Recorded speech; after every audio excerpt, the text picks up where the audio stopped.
My name's Brooklyn. And my name's Anijah. And we went to Herzl's Canning to find out what's so cool about manufacturing coming from TTA.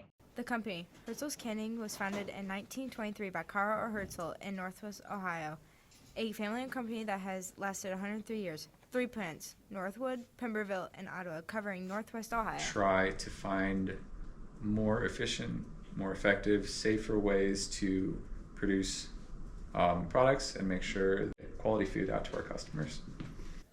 Herzl uses tomatoes from farmers that are around 10 miles away, including their own to ensure freshness.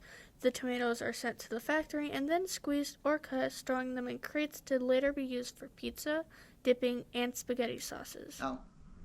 I'm the plant manager here at Northwood, and I've been in this role for 6 years.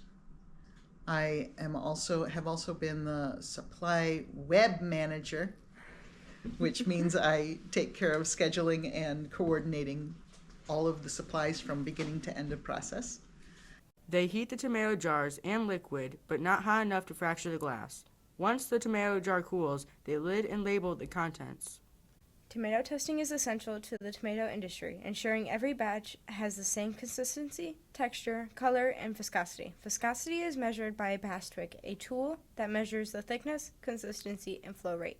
So my biggest job is to take the tomatoes that we produce and then find a home for them. So I work with our customers who are primarily food manufacturers to sell them different tomato ingredients so that they can make things that you buy in the grocery store. My favorite part of the job is probably the people that I deal with on a daily basis. So not just our customers, but the people I deal with here internally as well. Herzl's Canning makes the tomato product Day for Tele, the bulk of their product.